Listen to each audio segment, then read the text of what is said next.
नमः पार्वती पतये हर हर महादेव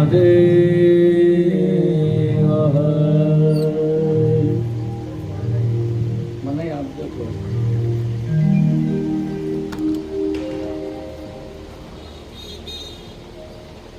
વક્રતુંડ મહાકાય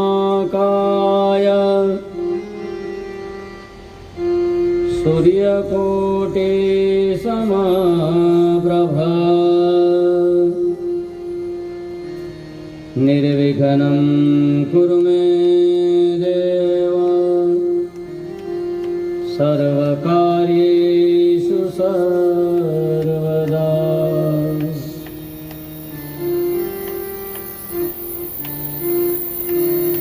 या देवी सर्वभूतेषु मावाणिरूपेण संस्थिता नमस्तस्यै नमस्तस्यै नमस्तस्यै नमो नमः।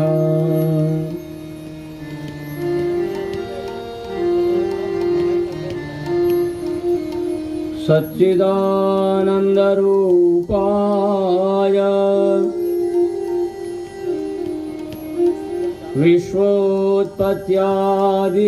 विश्वोत्पत्त्यादिहेतवे तापत्रयविनाशाय श्रीकृष्णाय वयं नमः।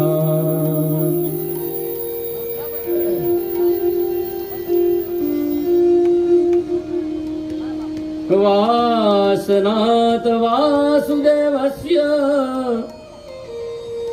वासितं भुवनत्रयम् सर्वभूतनिवासोऽसि वासुदेव नमोऽस्तुते।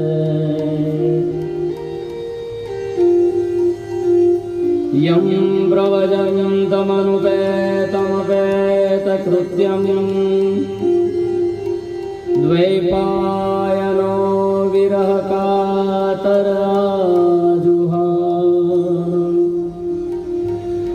पुत्रेति तन्मयतया तरोर्बिन्दो तं सर्वभूतहृदयं मुनिमानतोऽस्मि।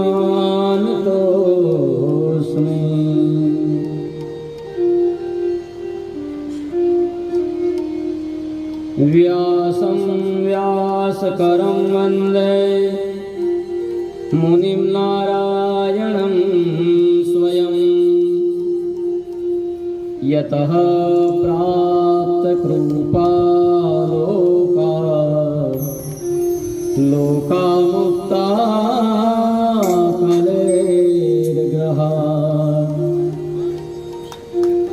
यस्य तुण्डाश्चितश्चतो राजतेयं रसात्मक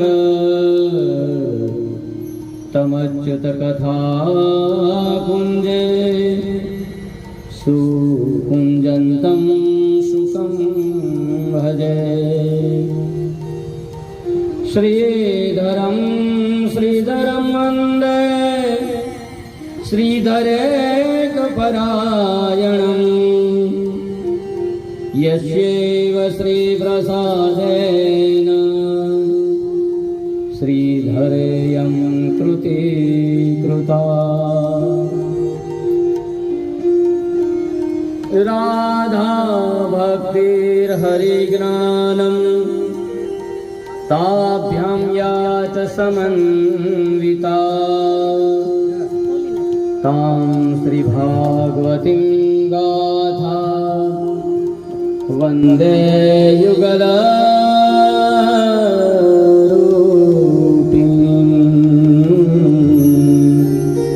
वन्दे युगलरूपिणीं।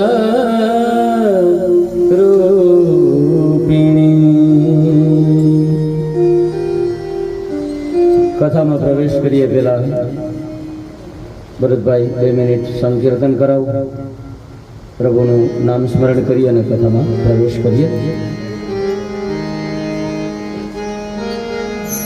એ શ્રીજી આવો તિરંગા મને સીધે જય હો.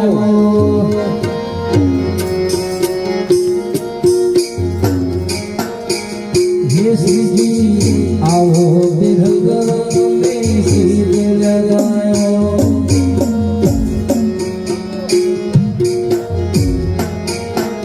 હે બીજો ચડતો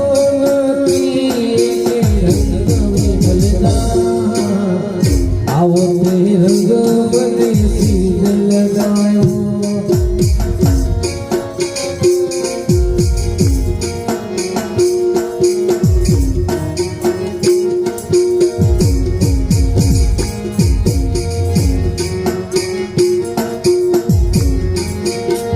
હે શ્રીજી આવો રંગ મને સીધ લગાવ્યો.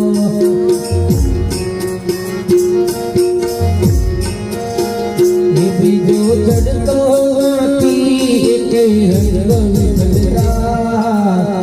આવો સીધ લગાયો.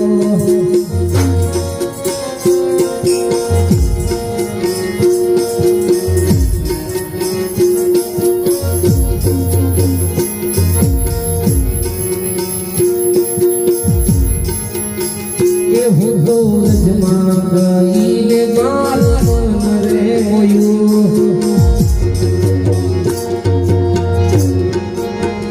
એ ભૂખો નજમાં ગઈ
સીતારામ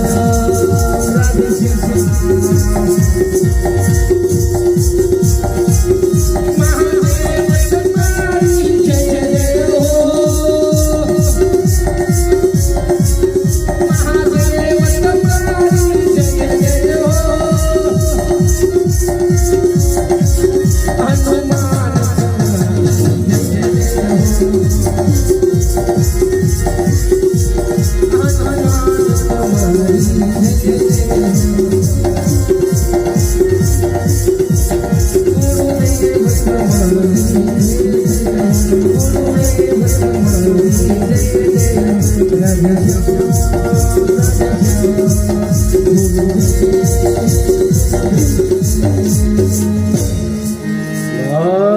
ભગવાન કી.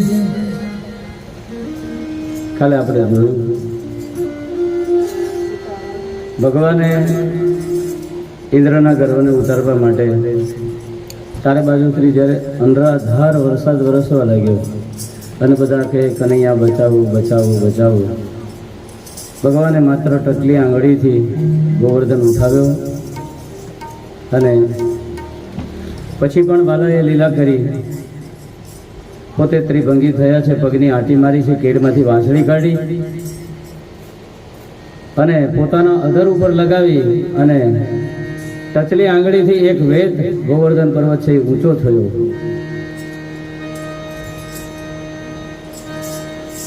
ત્યારે ગોવાળિયાઓ નંદ બાબા બધાને પ્રતીતિ થઈ કે આ કંઈક અલૌકિક છે, આ કોઈ દેવ છે, આ સામાન્ય ગોવાળિયો નથી. પણ છતાં બધાનું માન જળવાય અને બધા દેવ તરીકે એને પૂજવા ન લાગે એટલે ભગવાને માયા કરી અને બધાની જે સ્મૃતિ છે એના ઉપર પડદો પાડી દીધો. ઇન્દ્રને ખબર પડી કે આ કોઈ સામાન્ય વ્યક્તિ નથી એટલે એકાંતમાં આવીને ઇન્દ્રએ પ્રભુની ક્ષમા માગી છે કે પ્રભુ મને ક્ષમા કરજો, મને ખબર નહોતી કે બ્રહ્મના રૂપમાં ગોવાળિયાના રૂપમાં આપ બિરાજમાન છો. પછી સુખદેવજી મહારાજ પરીક્ષિત રાજાને આગળ કથા સંભળાવે છે કે હે રાજન, હવે જીવ અને શિવની એકતાની કથા આવે છે. એ કથા આપણે સાંભળીએ. ભગવાન પિતા રાત્રે શરદો ફુલ્લ મલ્લિકા વિક્ષરંતુમ મનશ્ચક્રે યોગમાયામુપાચિતમ. આ રાસ કોણ રચે છે? સ્વયં ભગવાન રાસ રચે છે. આ કોઈ પ્રાકૃત પુરુષની વાત નથી. એટલે આ જે ભગવાને રાસ રચ્યો ને એમાં કઈ વિકાર જોશો નહીં.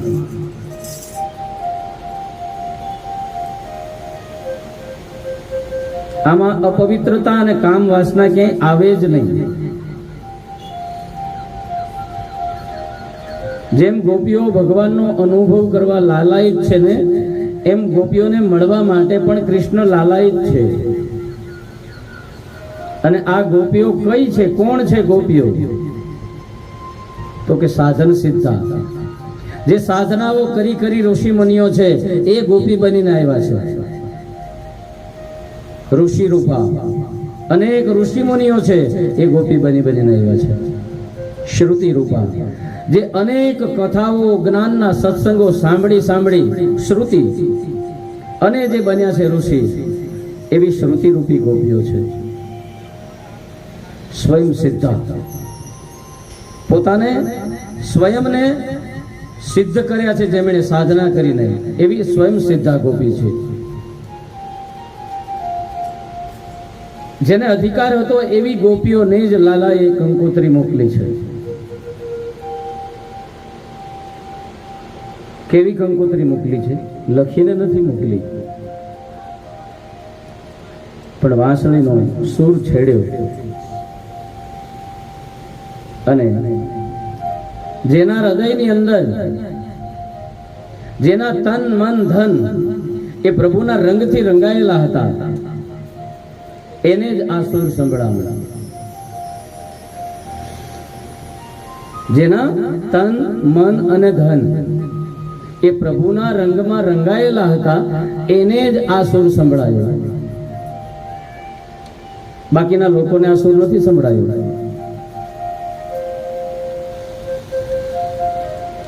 મને પ્યારું લાગે હો,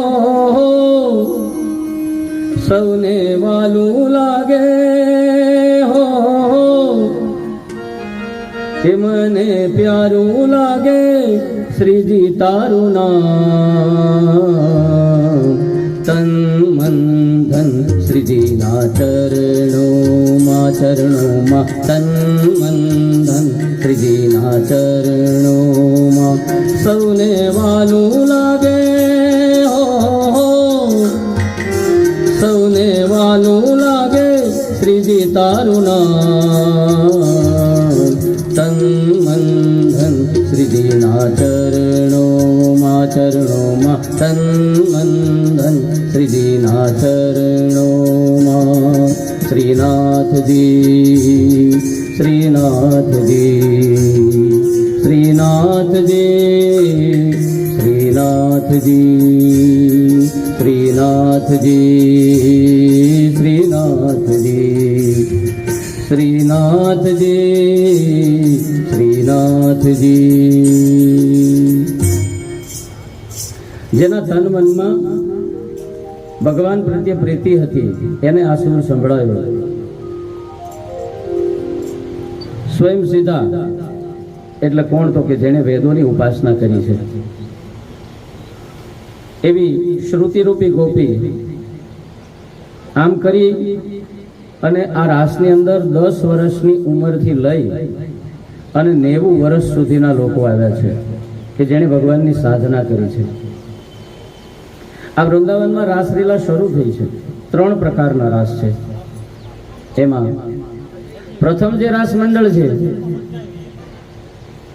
એમાં જેટલી ગોપી છે એટલા કૃષ્ણ છે, અને બીજું રાસ મંડળ છે એમાં 2 ગોપી ને વચ્ચે કૃષ્ણ, અને ત્રીજું રાસ મંડળ છે એમાં યુગલ સરકાર વચ્ચે ઊભું છે રાધા કૃષ્ણ અને ફરતી બધી ગોપીઓ. સુંદર રાસ લીલા થઈ છે. રમવું હોય તો તાળી પાડવી પડે અને ગાવું પડે. આ દેવતાઓની જેમ જોવું હોય તો ઉપરથી ફૂલડા વરસાવે. દેવતાઓ છે એ મનુષ્ય જન્મને શા માટે તરસે છે? કારણ કે એને રાસમાં આવવું છે પણ આવી શકતા નથી, એટલે ઉપરથી પુષ્પની વૃષ્ટિ કરી અને દર્શન કરે છે, જોઈ શકે છે, પણ આ રસને માણી શકતા નથી.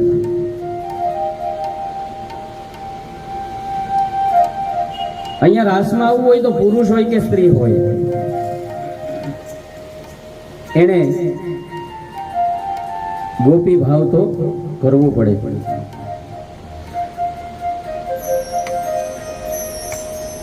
શરદ પૂનમની રાતડીને કાંઈ ચંદ્ર ચડ્યો આકાશ રે, આવેલ આશા ભર્યા.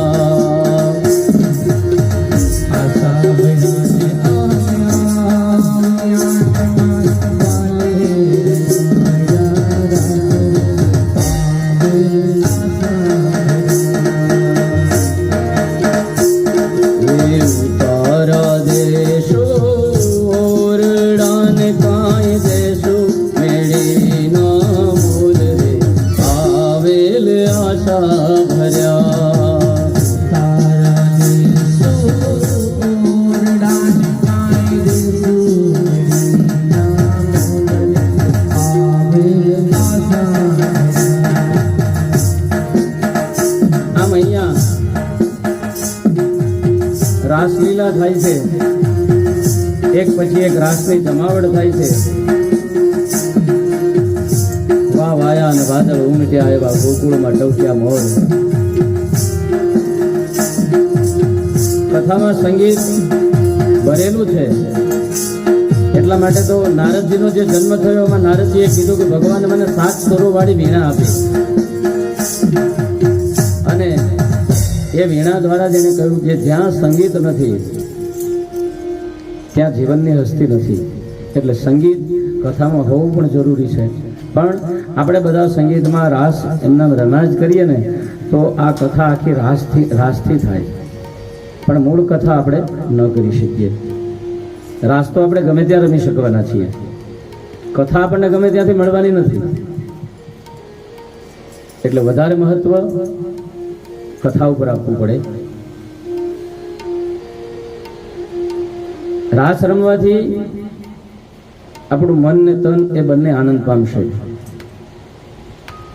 પણ કથાથી જો જ્ઞાન થઈ જશે ને, આમાંથી કોઈ પણ એક શબ્દ કોઈ પણ વ્યક્તિને અસર કરી ગયો તો એમ સમજો કે એનો બેડો પાર થઈ જશે. ત્યારે રાસમાં, નાચવામાં અને કૂદવામાં આપણે બીજું બધું ભૂલી જશું, એમાં આપણને જ્ઞાન પ્રાપ્ત નહીં થાય.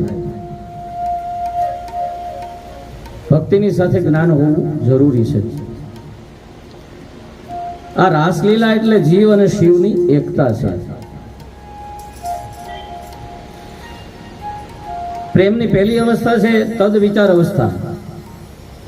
પ્રિયતમના વિચારમાં જ પ્રેમીનું મન ભરેલું રહે એને તદ વિચાર અવસ્થા કહેવાય. ત્યાં બીજા કોઈ વિચારોને સ્થાન નથી. ભગવાન કૃષ્ણને કેન્દ્રમાં રાખો, એની આસપાસ ઘૂમ્યા કરો.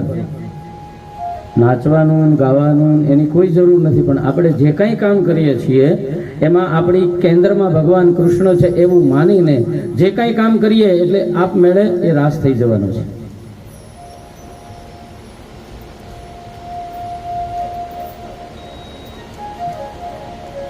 આપણે મંદિરમાં જઈએ એટલે પેલા ભગવાનના દર્શન કરીએ, પ્રભુના સ્વરૂપની ઝાંખી કરીએ, આંખમાં, કાનમાં અને બધી ઇન્દ્રિયોમાં ભગવાન આવ્યા પછી આપણે શું કરીએ છીએ?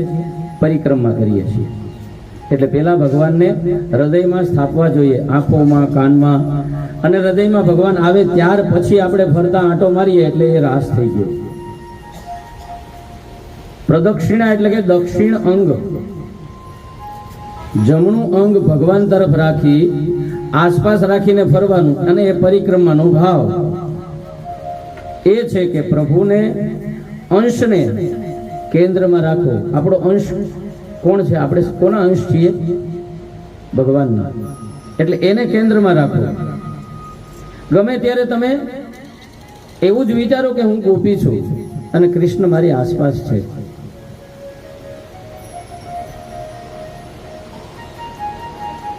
તો જીવન છે એ આખો રાસ બની જશે અને મોક્ષનું ઉત્તમ ધામ મળશે. મોહનું મિલન થાય. કોનું? મોહનનું મિલન થાય તો મોહનો ત્યાગ થાય, પણ મોહનનું મિલન થાય તો. એટલે અહીંયા સુખદેવજી મહારાજ પરીક્ષિતને કહે છે કે જે ભક્તિના રંગે રંગાયેલા છે એને ભગવાને રાસમાં આમંત્રણ આપ્યું છે. ભગવાન બધી જ ગોપીઓની સાથે રાસ રમ્યા છે.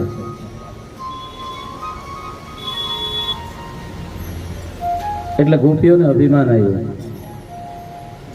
કે કાનો અમારા સિવાય બીજા કોઈની સાથે રમતો નથી. રાધા રીસાયા એટલે ભગવાન કે રાધાને પણ મનાવવા પડશે, અને ગોપીઓનું અભિમાન છે એનું પણ મારે ખંડન કરવું પડશે.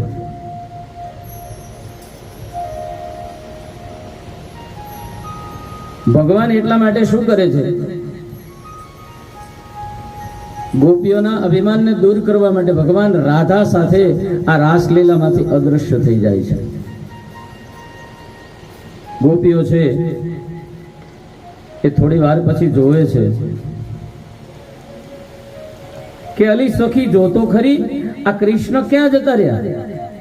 આપણે બધા રાસમાં એટલા મશગુલ બન્યા કે આ પ્રભુ આપણને છોડીને જતા રહ્યા એની આપણને ખબર પણ ના પડી.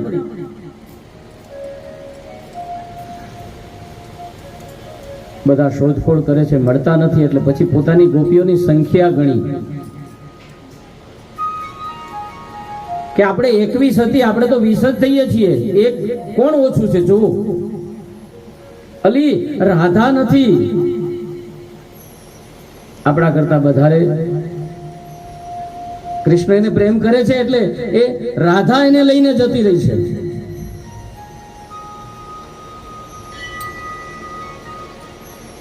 બધા નક્કી થયું કે આને રાધા જ લઈ ગઈ છે. આ બાજુ રાધા છે એ પ્રભુની સાથે ચાલતા ચાલતા કૃષ્ણને કહે છે કે હે કાના, હું થાકી ગઈ છું, મારાથી નહીં ચલાય. આજ ભગવાન રાધાને પોતાના ખભા ઉપર ઉચકે છે. રાધાને ખભા ઉપર ઉચકવાથી રાધાને પણ અભિમાન આવ્યું કે જુઓ તો ખરો આ લાલો મને કેટલો પ્રેમ કરે છે. આજ મને ખભા ઉપર ઉપાડી. ભગવાન કે હું જેને ખભા ઉપર ઉપાડું ને એને જો અભિમાન આવે તો એનું પણ મારે દૂર કરવું જોઈએ. એટલે કુંજ વિહારમાં ચાલતા ચાલતા રાધા છે એ ઝાડવાના પાંદડા તોડે છે, ફૂલો તોડે છે. ખભા ઉપર બેઠી છે એટલે ઉપર એ અડી શકે. એમાં એક ડાળ છે એ સેજ નમેલી હતી અને એ રાધાએ આમ કરીને આમ પકડી એટલે નીચેથી કનૈયો ગાય.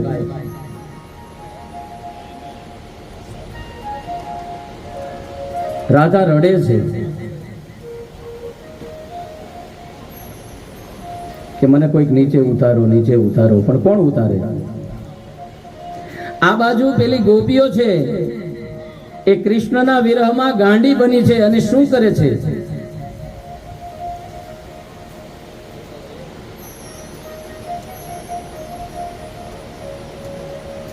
એ ગોપી વનમાં પૂછે છે જાડો ઝાડને રે. ગોપી વનમાં પૂછે છે જાડો ઝાડને રે. જાડો ઝાડને રે કાટાળી વાડને રે. જાડો ઝાડને રે કાટાળી વાડને રે. ગોપી વનમાં પૂછે છે જાડો ઝાડને.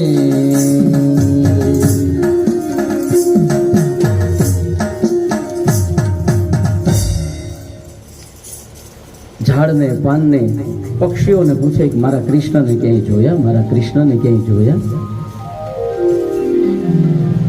વિનવું એટલા દૂર ના જાઓ કે પછી પાછા ક્યારે યાદ ના આવો.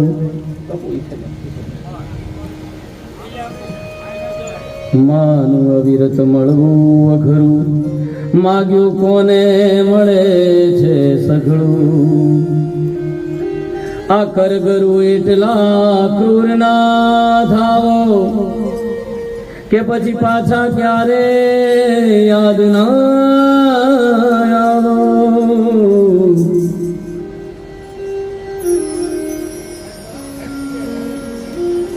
એવું કોઈ કેવળ મને જ રહે જોઈ તો લ્યો નિષ્ઠુર ના થાવો કે પછી પાછા ક્યારે યાદ ના આવો.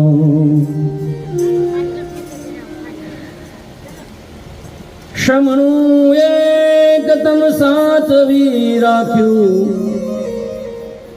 એટલું એ હરી દૂર ના જાવો કે પછી પાછા ક્યારે યાદ ના આવો.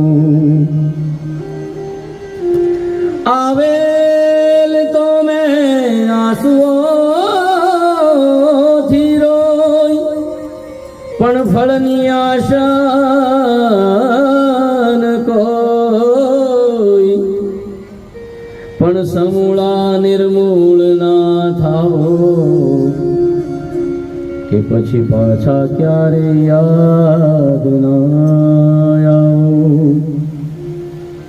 ભગવાનના વિયોગમાં આ થતો ક્લેશ એ પ્રેમની સંપત્તિ છે. ભગવાન તમારાથી દૂર જાય, તમે જેને ચાહો છો, જેના રંગમાં રંગાયા છો, એ વ્યક્તિ જ્યારે તમારાથી દૂર જાય અને તમારાથી જો વિયોગ સહન ન થાય તો એ સમજો કે તમારા પ્રેમની સંપત્તિ છે. પણ હોય ત્યાં સુધી આનંદ કરો ને જતા રહે પછી એને ભૂલી જાઓ. ઝાડ ગયો ને જગ્યા થઈ તો એ પ્રેમ નથી. પછી એ મા બાપ હોય, પતિ હોય કે બાળક હોય કે ભગવાન હોય.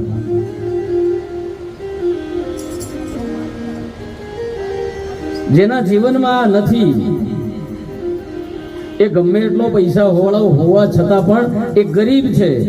જેના જીવનમાં પ્રેમ નથી કોઈના પ્રત્યે, એ ગમે એટલો પૈસા વાળો હોય, ગાડી બંગલા સુખ જે કંઈ એને મળ્યું છે બધું જ હોવા છતાં પણ એ ગરીબ છે. સુદામાને આપણે લોકો ગરીબ કહીએ છીએ, પણ સુદામા ગરીબ નથી, કારણ કે એની પાસે કૃષ્ણ પ્રત્યેનો પ્રેમ છે, એટલે એ શ્રીમંત છે.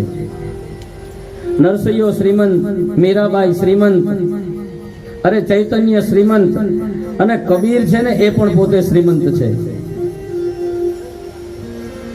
કબીરા હસના દૂર કર રખ રોને સે પ્રીત. કબીરા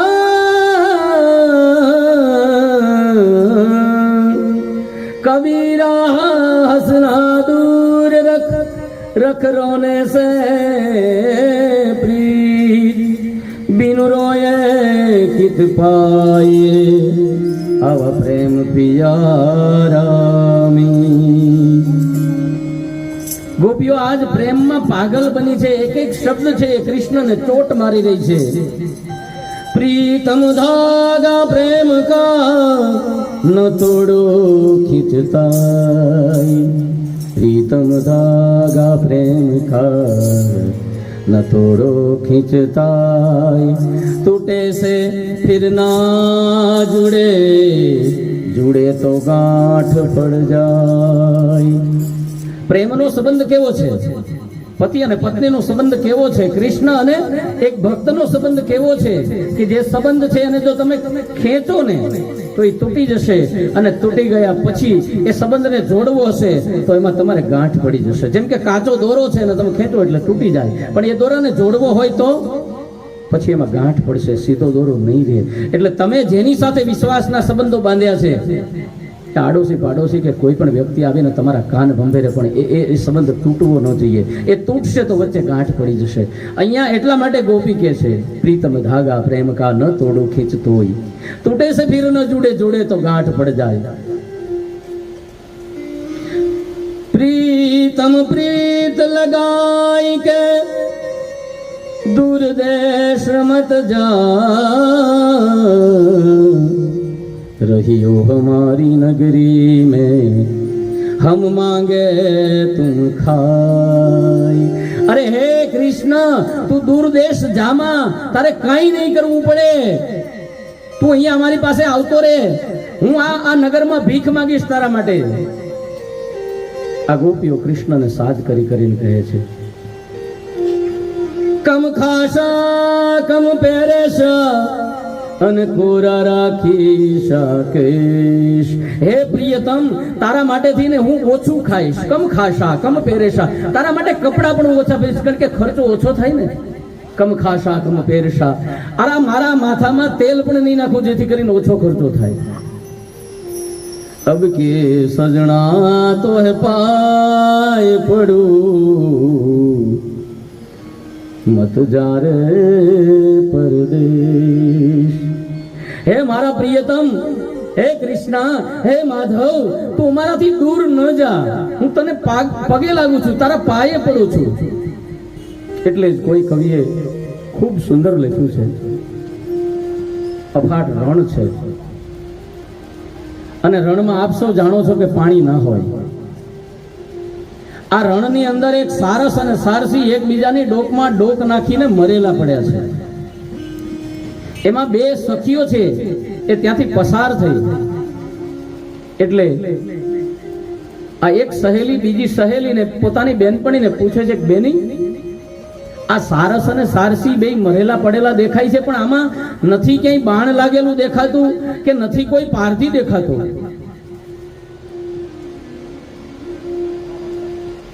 ખડો નદી સે પારધી લગ્યો નદી સે બાણ, मैं तुझको पूछूं है सखी किस विध छोड़्यो प्राण. બેન, મને આમાં પારધી નથી દેખાતો, બાણ લાગેલું નથી દેખાતું, છતાં આ બંને પક્ષીઓ મરેલા પડ્યા છે, એનું કારણ શું છે? એટલે બીજી બેનપણી છે એ આવી કઈ કથાઓમાં ગઈ છે જેથી થોડુંક એનામાં જ્ઞાન હતું.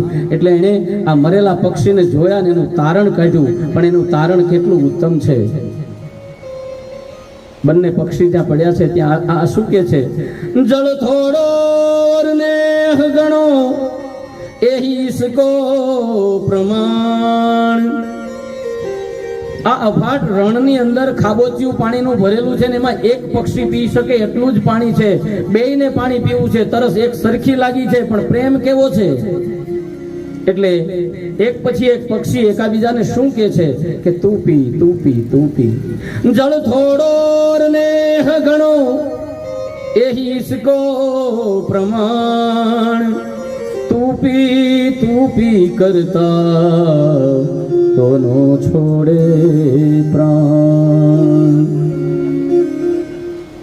सांसों की माला पे सिमरूं में भीखा नाम। सांसों की माला पे सिमरूं में भीखा नाम।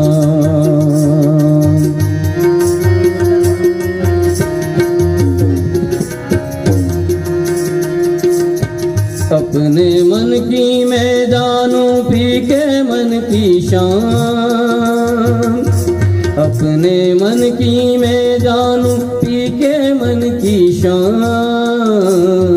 सांसों की माला पे सिमरूं में भीखा नाम।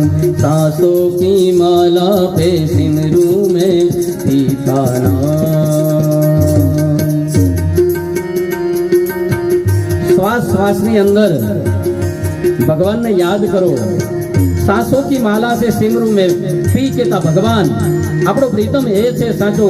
શ્વાસ આવન જાવન થાય છે 21,600, એને કાળ ખાઈ જાય છે, પણ એ કાળ ન ખાય એ પેલા ભગવાનને અર્પણ કરો। એ सांसों की माला से सिमरूं में भीखा नाम। सांसों की माला से सिमरूं में भीखा नाम।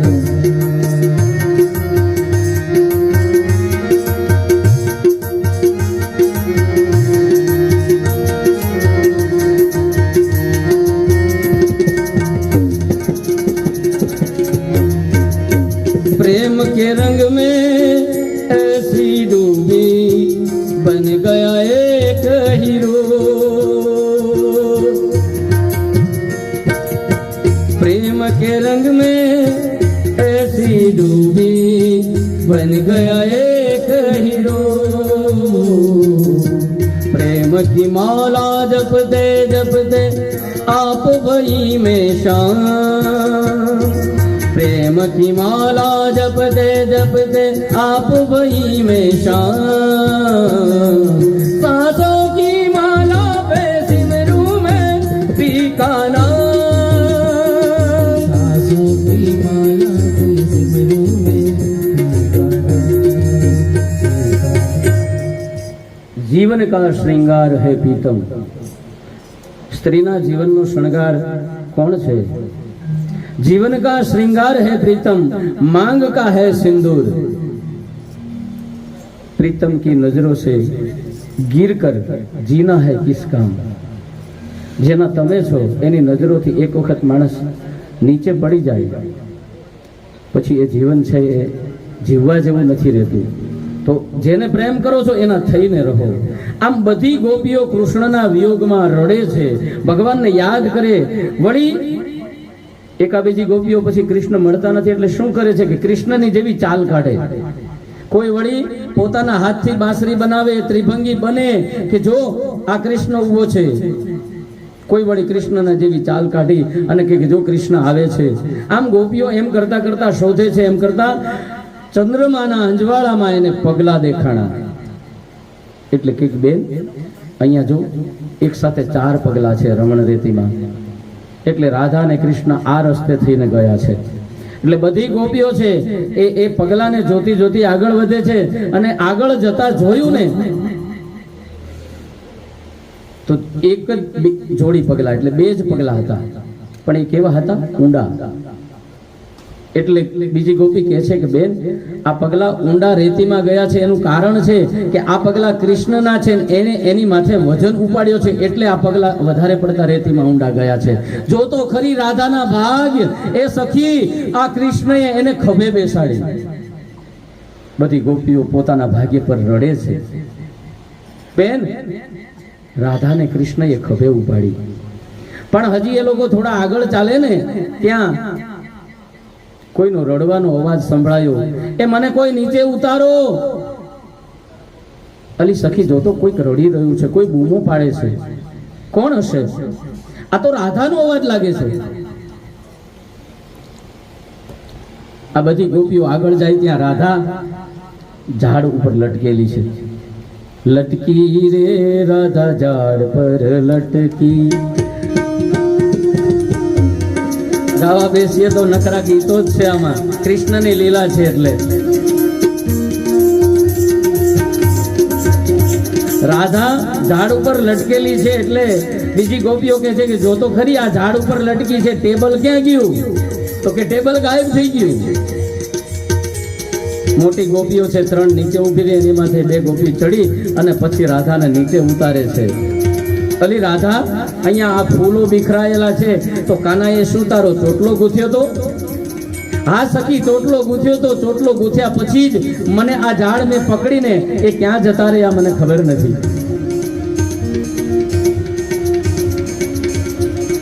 રાધાનું ઉલટું કરો એટલે શું થાય? ધારા. જ્યાં પ્રેમની ધારા છે, તમારી ભક્તિ હોય ત્યાં પ્રેમની ધારા હોય અને એ ભક્તિમાં અભિમાન આવે એટલે એ ધારા નીકળી જાય. જરા કહેતા રાધા, આ રાધા છે ગોપીઓમાંથી નીકળી ગઈ. વળી પાછો એ વિરહ થયો અને પ્રેમ થયો એટલે વળી પાછી ધારા ભળી. ધારા ભળી એટલે કે રાધા ભળી, અને ધારા ભળે રાધા ભળે એટલે કૃષ્ણને આવવું પડે. અહીંયા પ્રેમના માર્ગમાં અભિમાન આવે એ પણ કઠિન છે. ભગવાન બધાની વચ્ચે પાછા પ્રગટ થયા.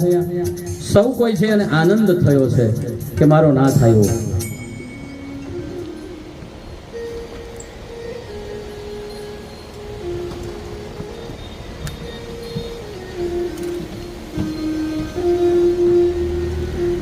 રાધા, કૃષ્ણ અને ગોપીઓ ખુશ થયા. જય માધવ મદન મુરારી, જય કેશવ કલિમલહારી. સુંદર કુંડલ નયન વિશાલા, ગલે સોહે વેજયંતી માલા. કબહુ લૂટ લૂટ દહીં ખાયો, કબહુ મધુબન રાસ રચાયો. નાચત બિપિન બિહારી, જય માધવ મદન મુરારી.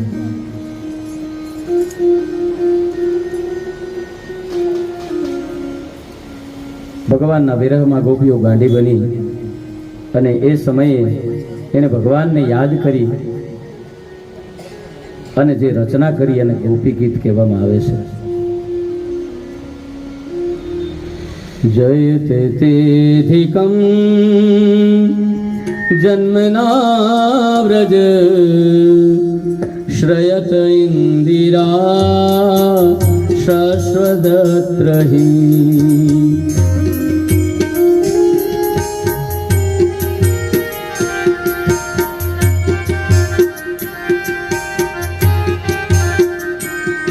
हे दैत्य दृश्यतां दिक्षुतावका, स्वयि धृता सव स्वमं विचिन्वते. हे प्यारे, આપના જન્મના કારણે આ વ્રજનો મહિમા વૈકુંઠથી પણ અધિક થયો છે. માટે તો સૌંદર્ય અને આ કોમળતાની મૂર્તિ આ લક્ષ્મીજી વૈકુંઠ છોડીને અમારી સાથે આવ્યા છે. આ ગોપીઓએ જે કાંઈ પ્રભુને મનાવવા માટે પ્રાર્થના કરી એને ગોપી ગીત કહેવામાં આવ્યું છે. વહારે શિકારી મારા, કીધો શિકાર દિલમાં. શબ્દોના બાણ માર્યા છે આર પાર દિલમાં. ગોપીઓ વિરહમાં ઘણું બધું કીધું છે કૃષ્ણને. ગોપીઓ શું કહે છે કે અમે ગમે એટલો વિરહ સહન કરી લઈશું પણ કૃષ્ણ તારી બુરાઈ ક્યારેય નહીં કરીએ કે કૃષ્ણ અમને છોડીને જતો રહ્યો.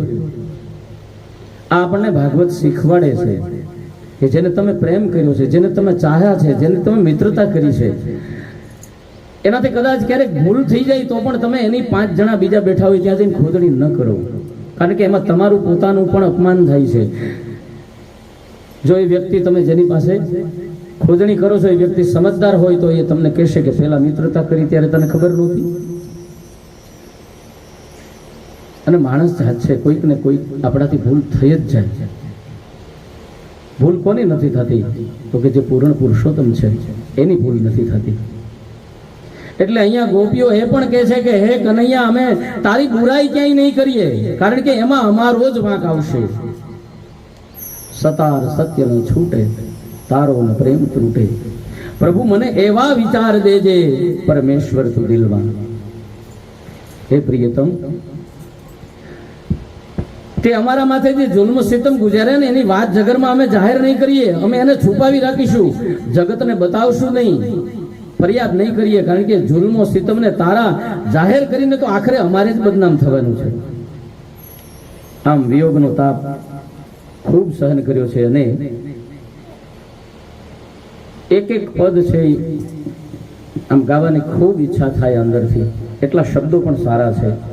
પણ મૂળ કથામાં આપણે 5 વાગે ભગવાનના લગ્ન પણ કરાવવા છે, એટલે ત્યાં સુધી પહોંચવામાં આ બધા ગીતો ગાઈએ તો ત્યાં પહોંચી ન શકીએ.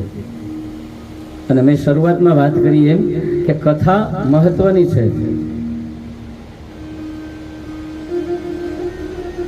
ઘાયલ કી ગત ઘાયલ જાને, જો કોઈ ઘાયલ હોય, હેરી મેં તો પ્રેમ દીવાની, મેરું દર્દ ન જાને કોઈ. दर्द की मारी बन बन डोलू, बैद मिला नहीं कोई. मीरा की तब पीर मीटे जब बैद સાંભળ્યો હોય. મીરા કહે છે કે મને એવું દર્દ થયું છે, એની દવા કોઈની પાસે, કોઈ ડોક્ટર પાસે નથી, મારો ડોક્ટર તો છે ને સાંભળ્યો છે, એ આવીને જો મને દવા આપે તો મારું દર્દ દૂર થાય.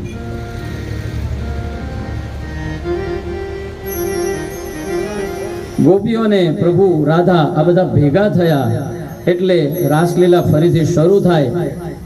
અને ફરીથી રાસલીલા શરૂ થાય એટલે માં પાર્વતી છે એ કસોટો વાળે છે, શણગાર સજો. એટલે મહાદેવ બેઠા બેઠા કહે છે કે દેવી આ શું છે, આ કઈ બાજુ તૈયાર થઈને? તો કે એ કૃષ્ણનું આમંત્રણ છે, ગોપેશ્વરનું આમંત્રણ છે, એના રાસમાં જવાનું છે. તો કે મારે પણ આવવું છે, તો તમે ન આવી શકો. કેમ? તો કે ત્યાં બધી ગોપીઓ જ જાય છે, તો કે મને પણ તમે ગોપી બનાવો, મારે પણ રાસમાં તો આવવું છે ગોપેશ્વરના દર્શન કરવા માટે. એટલે માં આજ પાર્વતી છે એ ભગવાનને ના પાડે છતાં ભગવાન સમજતા નથી મહાદેવ.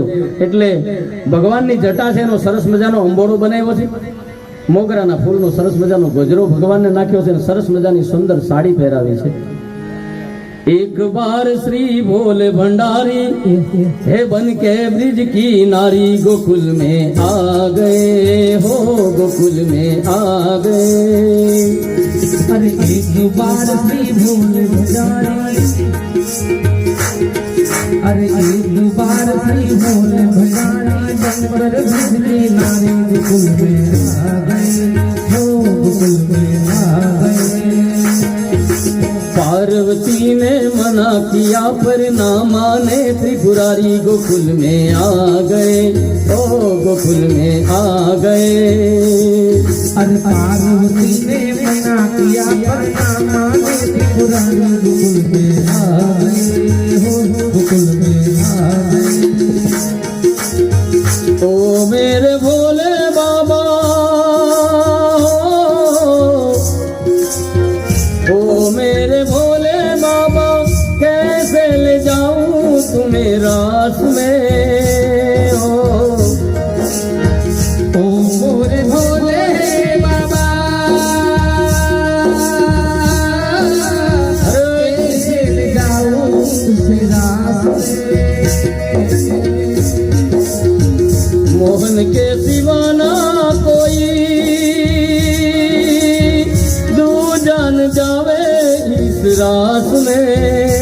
ओए ओए मोहन के सिवा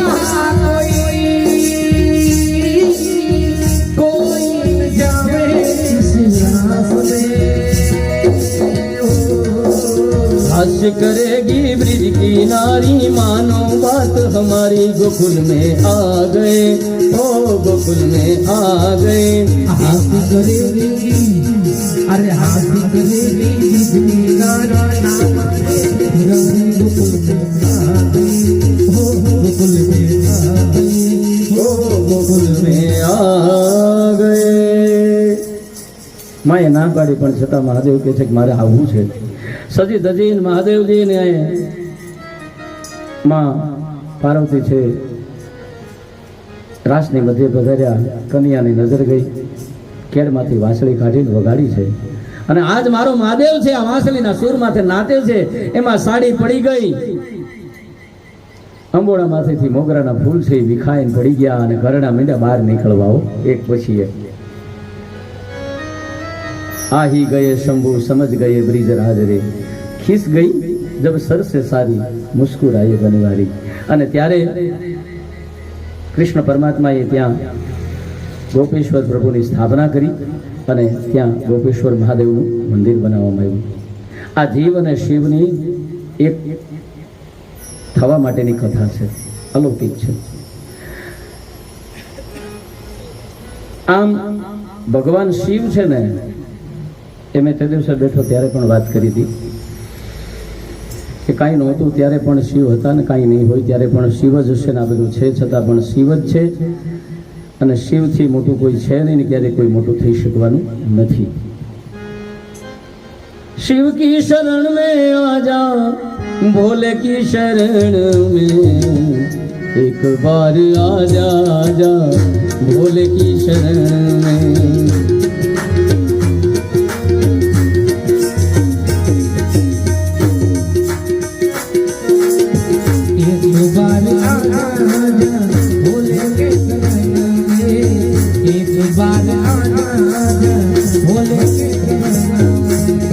कृष्ण भी तो आते हैं, राम भी तो आते हैं।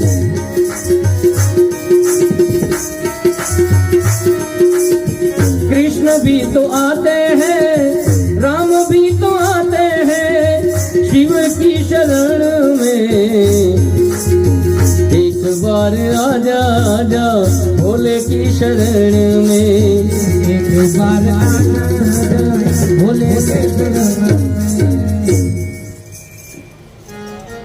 શિવના શરણ સિવાય બધું જ નકામું છે, કારણ કે એમાંથી બધું ઉત્પન્ન થાય ને એમાં લઈ પામે। અહીંયા આ રાસલીલા પૂર્ણ થઈ છે, ત્યાર પછી રાત્રિના સમયે પરીક્ષિતને શુકજી કથા સંભળાવે છે કે બધા સૂતા હતા, એમાં એક અજગર આવીને નંદ બાવાને ગળવા લાગ્યું। ગોવાળિયાઓએ સળગતા લાકડા માર્યા છતાં નંદ બાવાને છોડ્યા નહીં। ત્યારે કૃષ્ણ ત્યાં આવ્યા ને એને પોતાના હાથ વડે જ જ્યાં અજગર છે એને સ્પર્શ કર્યો, ભગવાન એને અડ્યા એટલે ત્યાં અજગરનું રૂપ છોડી અને તે વિદ્યાધરના રૂપમાં આવ્યો। એ કોણ હતું તો કે સુદર્શન હતો। પોતે બહુ રૂપાળો હોવાથી એને અભિમાન હતું, બીજાના દર્શન કરવાનું એને આવડ્યું નહીં। આપણે ગમે એટલા રૂપાળા હોય પણ સામેની વ્યક્તિ કોઈ આપણને મળે ને એ કદરૂપું હોય તો પણ એના વખાણ કરવા, એને ધૂતકારવા નહીં, આવું અભિમાન જ્યારે એમને આવ્યું એટલે ભગવાને એને અજગર બનાવી દીધો। એકવાર કાળા દુબળા અંગીરા ઋષિની મશ્કરી કરી તેણે, તેથી અંગીરા ઋષિએ શ્રાપ આપ્યો અને આ સુદર્શન વિદ્યાધર છે એ રૂપના ગર્ભમાં ઋષિના ક્રોધનો ભોગ બન્યો। પણ આ ઋષિનો ક્રોધ નથી, એ પ્રેમનો ધોધ છે। ભલે ઋષિએ શ્રાપ આપ્યો પણ શ્રાપ આપ્યો તો એ શ્રાપમાંથી મુક્ત ક્યાં નથી થયો? પ્રભુ મળ્યા। બ્રાહ્મણ ગુસ્સેમાં આવીને કદાચ તમને કોઈ પણ પ્રકારનો શ્રાપ કોઈ પણ જગ્યાએ કોઈ પણ દિવસ આપે, એના શ્રાપમાં આશીર્વાદ હશે। પરીક્ષિતને એક બ્રાહ્મણ શૃંગીએ શ્રાપ આપ્યો કે આજથી 7મા દાડે તક્ષક નાગ તને કરડશે, પણ એટલા માટે તો આ વાંગમય સ્વરૂપ ભગવાનનું એની સામે પ્રગટ થયું શુકજીના દ્વારા અને આ કથા આખી એને સાંભળવા મળી। એ બ્રાહ્મણનો શાપ ન હોત તો રાજા દશરથને એક પણ દીકરો નહોતો। શ્રવણ છે પોતાના મા બાપની સેવા કરે છે, કાવડ લઈને સરિયુના કાંઠે આવીને પોતાના મા બાપને તરસ લાગી પાણી લેવા માટે જાય અને ઘડો બુડતાની સાથે હરણના જેવા શબ્દ પાણી પીતું એવા થાય. રાજા દશરથ મૃગ્યુ રમવા માટે નીકળેલા અને શબ્દવેદી બાણ ચલાવ્યું, આ બાજુ દશરથના પ્રાણ જાય. ત્યારે પણ એ અંધો ને અંધી છે, એ બ્રાહ્મણ હતા ને એને શ્રાપ આપ્યો કે હે દશરથ, અમારા જેમ પ્રાણ પુત્ર વિયોગમાં ગયા છે એમ તારા પણ પુત્ર વિયોગમાં પ્રાણ જાય. ત્યારે દશરથ કહે છે કે મારે તો એક પણ પુત્ર નથી બાપજી, મને ક્ષમા કરો. તો કે એક નથી ને પણ ચાર થાય, પણ છતાં ચારમાંથી એક હોય તને પાણી પીવડાવવા માટે હાજર નહીં હોય. આ બ્રાહ્મણનો શ્રાપ હતો પણ છતાં આશીર્વાદ થયો, ચાર દીકરા થયા. એટલે બ્રાહ્મણ ક્યારેય પણ શ્રાપ આપે તો એની સાથે એનો આશીર્વાદ રહેલો છે. ભગવાને આ વિદ્યાધરને અજગરના રૂપમાં આવેલો હતો એને મુક્ત કર્યો. હવે દેવર્ષિ નારદને થયું કે આ કંસ છે એ ઘણું બધું જીવો છે, હવે એનો ઘડો પણ ભરાયો છે, એટલે એ મથુરામાં જાય. રાજા કંસ છે દેવર્ષિ નારદનું સ્વાગત કરે. પધારો પધારો દેવર્ષિ નારદ પધારો. એટલે નારદજી પૂછે છે કે રાજન કેમ છો, મજામાં છો, ક્ષેમ કુશળ? એટલે કંસ કહે છે કે આપની કૃપાથી હું તો ક્ષેમ કુશળ. અરે ક્ષેમ કુશળ શું, રાખ છે તું? તને પેલી માયા તારા હાથમાંથી છટકીને જતી રહી, એને તને કહ્યું કે તારો કાળ તો ક્યારનો જન્મી ચૂક્યો છે અને હજી તું પણ એમ કહે છે કે હું મજામાં છું, મને કોઈ તકલીફ નથી. તું સાવધાન થા, તારો કાળ તો સલામત સ્થળે પહોંચી ગયો છે. નારદજી વિચાર કરે છે, કોઈ પણ પ્રકારનું તપ તમે 12 વર્ષ કરો ને એટલે એ ફળ આપે ને આપે. સતત એક ધારું કોઈ પણ તપ 12 જગ્યાએ 12 વર્ષ સુધી બેસો એટલે એનું તપ મળે. એટલે આ કંસ છે એને પણ તપ તો કરેલું જ છે ને, ભલે વેરભાવથી કર્યું છે. 1 વર્ષ કૃષ્ણ આવવાના હતા એ પહેલા અને 11 વર્ષના કૃષ્ણ થયા છે, એટલે 12 વર્ષ કંસના થયા. એટલે નારદજીએ વિચાર્યું કે હવે આનું તપ પાક્યું છે એટલે હવે એને એનું ફળ આપવું પડે. નારદજીએ કહ્યું, યાદ છે તને આ યોગ માયાના વચન? કંસ કહે છે કે મને એવું લાગે છે કે પેલા નંદ ને યશોદા ગોકુળમાં છે ને એને ત્યાં પેલો કનૈયો છે માખણ ચોરે છે, એને મેં અત્યારે કેટલા બધા રાક્ષસો મોકલ્યા, એ બધા જ રાક્ષસોને એની ઉંમર નાની હોવા છતાં પણ એને પાછા નથી આવવા દીધા. એટલે મને એવું લાગે છે કે કદાચ એ કનૈયો હોવો જોઈએ. નારદજી કે મારે એના માથે શીખો, એ જ છે. તો હવે તારે કોને બીજાને પૂછવાનું છે? તારી શંકા ખૂબ સાચી છે અને એ જ તો દેવકીનું 8મું સંતાન છે. કંસ કે પણ એ ત્યાં પહોંચ્યો કેવી રીતે?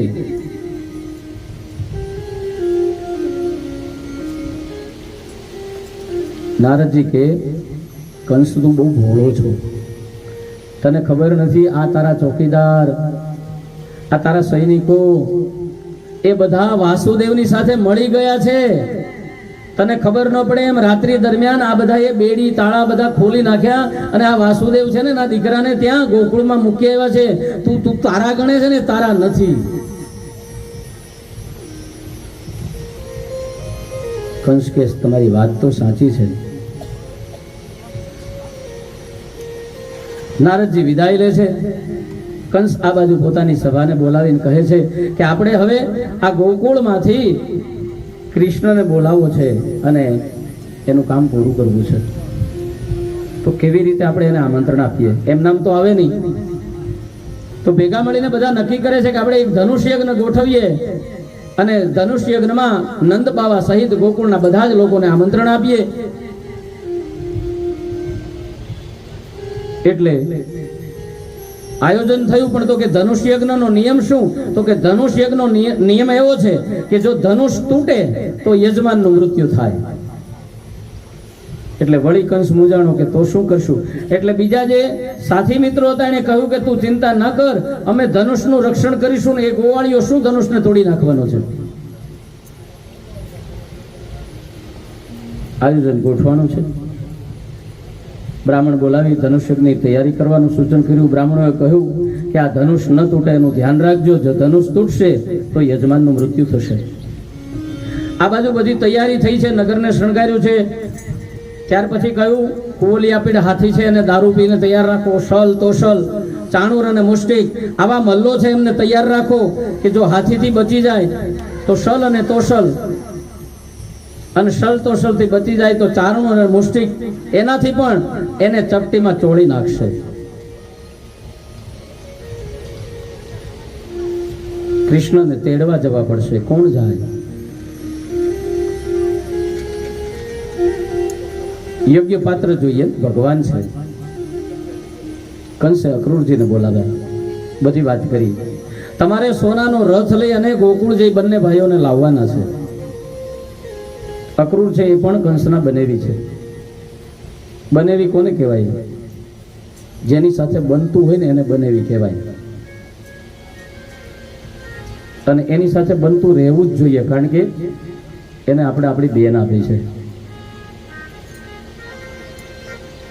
અહીંયા વિરુદ્ધ છે, બનેવી છે પણ બનતું નથી.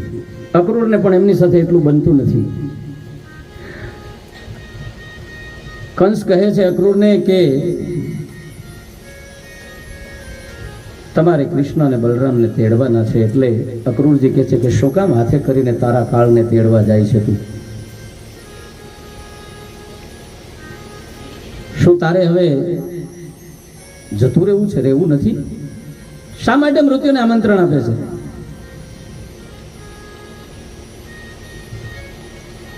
હજી સુધી તો એના પરાક્રમોની કથા નથી સાંભળી. પૂતના ગઈએ પાછી ન આવી, શક્તાસુર પાછો ન આવ્યો, વ્યોમાસુર પાછો ન આવ્યો, બકાસુર પાછો ન આવ્યો, વત્સાસુર પાછો ન આવ્યો, અરે ધેનુકાસુર પણ પાછો ન આવ્યો. તો હજી તારે એને અહીંયા લઈ આવીને આમંત્રણ આપીને તારા કાળને તું તેડાવે છે. કંસ કહે છે કે મારે સલાહની જરૂર નથી, સહકારની જરૂર છે. મારું શું થવાનું છે એની તમે ચિંતા ન કરો, બસ હું તમને હુકમ કરું છું કે તમારે એમને લેવા જવાના છે. અક્રૂરજી મનોમન બોલ્યા, હવે તારે ગુજરી જવું હોય તો તને કોણ રોકે? કઈ નહીં ભાઈ, હવે તને કોઈ અટકાવી શકશે નહીં. અને અક્રૂરજીને મનમાં એમ પણ થયું કે ચલો એ બાને ભગવાનના દર્શન પણ થશે. કંસને કહ્યું સવાર થતા હું જઈશ લેવા. આખી રાત્રિમાં અક્રૂરજીને ઊંઘ નથી આવી. શું કામ? ભગવાનની સાથે મિલન થવાનું છે. આપણા ઘરે દીકરીના લગ્ન હોય અને સવારમાં જાન આવવાની હોય તો દીકરીના બાપને ઊંઘ નથી આવતી. કાળજા કેરો કટકો મારો ગાંઠથી છૂટી જાય. આ બાપ જેને 20-25 વર્ષે દીકરીને પોતાની હથેળીમાં ઉછેરીને મોટી કરી હોય એ દીકરીને સવારમાં વિદાય કરવાની છે, પારકી થવાની છે, એટલે એ બાપને ઊંઘ નથી આવતી. દીકરી અને બાપનું જે મિલન છે એમ આજ અક્રૂરજી અને ભગવાન કૃષ્ણનું આ મિલન છે, એટલે અક્રૂરજીને ઊંઘ નથી આવતી. આનંદમાં છે. બાપ અહીંયા દુઃખ હોય પણ છતાં પોતાની દીકરી છે સારા ઘરની અંદર જઈ રહી છે એટલે એ વાતનું એને સુખ પણ હોય. સવારે બ્રહ્મ મુહૂર્તમાં અક્રૂરજી જાગ્યા, પ્રભુને વંદન કરી રથમાં બેઠા છે. રથને ચલાવ્યો છે ને ભગવાન ગણપતિ દાદાને યાદ કર્યા. વક્રતુંડ મહાકાય સૂર્યકોટી સમપ્રભ નિર્વિઘ્નમ કુરુ મે દેવ સર્વ કાર્યેષુ સર્વદા. ભગવાનનું સ્મરણ કરતા કરતા ગોકુળનો રસ્તો પકડ્યો છે. રસ આ પહોંચે ને, રથ પહોંચે એ પેલા અક્રૂરજીનું મન ગોકુળમાં પહોંચી ગયું છે. અને હકીકતમાં દુનિયામાં કોઈથી અતિશય ગતિવાળી કોઈ વસ્તુ હોય તો એ મન છે. આપણે અહીંયા બેઠા છીએ, ધારો કે તમારે અમદાવાદ પહોંચવું છે, એક વખત તમે જઈ આવ્યા છો, તમારા બેનનું ઘર કે ભાઈનું ઘર કે કોઈ સગાનું ઘર છે, ત્યાં તમે જઈ આવ્યા છો ને એ બધું નજરે જોઈ લીધું છે. હવે બસમાં બેસીને જાઓ તો કેટલી વાર લાગે, પ્લેનમાં બેસીને જાઓ તો કેટલી વાર લાગે, અને ખાલી માત્ર અહીંયા બેઠા બેઠા મનથી વિચારો તમારા જે સગાવાલા છે એનું ઘર, આગળ મન ત્યાં આંટો મારીને આવશે કે એનું ઘર આવું છે, અહીંયા બેઠક રૂમ છે, ઉપર નીચે આવી રીતે રૂમો છે, અહીંયા રસોડું છે. આ મનની ગતિ એટલી બધી જોરદાર છે, પણ જો એ સાચી દિશામાં ગતિ મન કરે તો કોઈ તકલીફ નથી. ગતિ અવળી થઈ, ખોટા વિચારે મન ચડી જાય એટલે કરેલી સાધના નિષ્ફળ. મન અક્રૂરજીનું છે આજે ગોકુળમાં પહોંચી ગયું. મમાદ્યા મંગલમ નષ્ટમ ફલવાચૈવ મે ભવ યન્નમસ્યે ભગવતો યોગી ધ્યેયાત્રી પંકજામ. અક્રૂરજી મનોમન કહે છે કે એવું તે મેં કોઈનું શું કલ્યાણ કર્યું હશે, કે એવા કેવા જપ તપ મેં કર્યા હશે કે યોગીઓ જેને મેળવવા માટે સાધનાઓ કરે છે, આજ એ જ પ્રભુ મને એકદમ સહેલાઈથી મળી રહ્યા છે. મારા તમામ અમંગલો આજે નાશ થશે, આજે મારું જીવન સફળ થશે.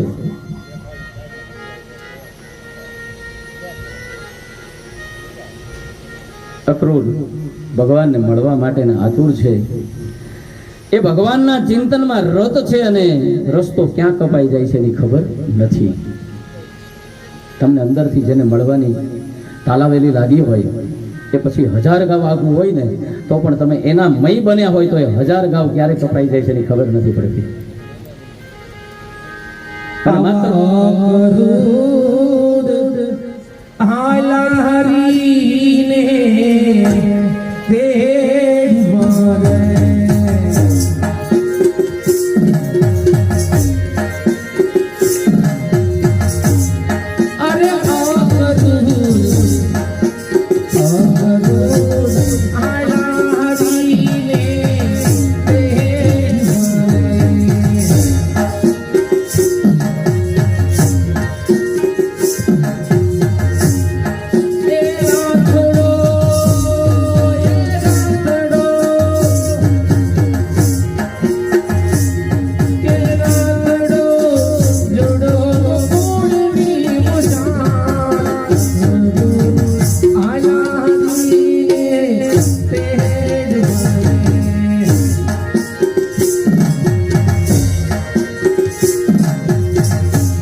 જેની ચિંતામાં રત છે એનું ચિંતન ચાલુ છે, એટલે રસ્તો ક્યાં કપાઈ ગયો એની ખબર નથી.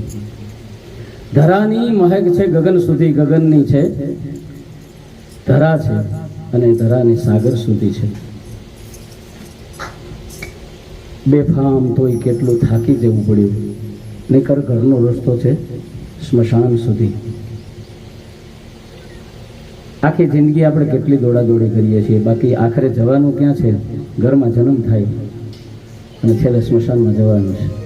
બહુ લાંબી મુસાફરી નથી, પણ છતાં વચ્ચેના સમયમાં આપણા મોજ શોખ એના માટેથી આપણે આ બધી દોડધામ કરવી પડે છે. અક્રૂરજી છે અને ભગવાનના વિચારોની અંદર ખોવાયેલા હતા. ક્યારે ગોકુળ આવી ગયું એની ખબર ન પડી. રમણ રેત આવી એટલે એમને થયું કે હવે અહીંયા મારાથી રથમાં બેસાય નહીં.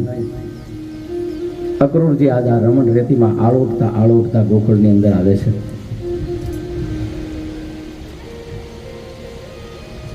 આપણે પણ જ્યારે પણ તમે જાઓ ને તો રમણ રેતમાં આળોટવું, ભગવાનના જે ભૂમિની અંદર સ્પર્શ થયો છે, જેમાં એના ચરણ પગલા પડ્યા છે, આ રમણરીત છે એને માથે ચડાવી. અક્રૂરજી છે એ પ્રભુ ચરણ રજમાં આળોટતા આળોટતા આવ્યા છે. અક્રૂરજી ગૌશાળામાં આવ્યા.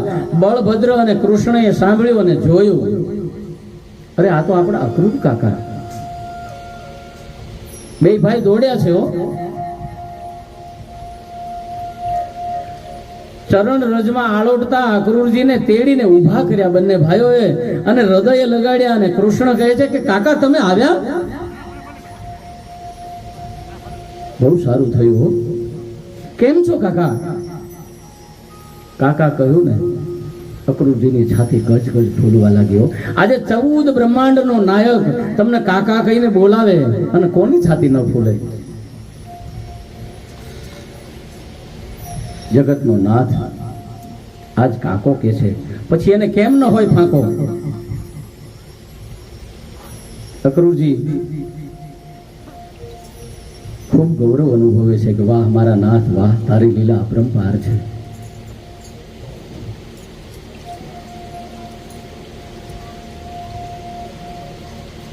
આ જીવ છે ને એ માનનો ભૂખ્યો છે.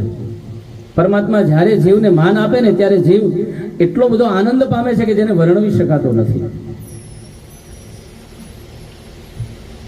દાઉજીએ એક હાથ પકડ્યો ને એક કૃષ્ણએ પકડ્યો.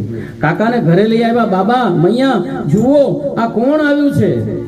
સંધ્યાનો ટાઈમ છે. ગાયને દોઈ અને વાછરુને ધવડાવીને નંદબાબા વાછરુને બાંધવા જતા હતા. યશોદા મૈયા દીવડાઓ પેટાવે છે. ત્યાં મહેમાન આવ્યા. ધન ઘડીને ધન ભાગ. અમારા આંગણે મહેમાન પધાર્યા. આ રથને છોડ્યો. ગામ આખામાં વાત ફેલાઈ ગઈ કે નંદના ઘેરે સોનાનો રથ આવ્યો છે. એટલે ટોળે ટોળા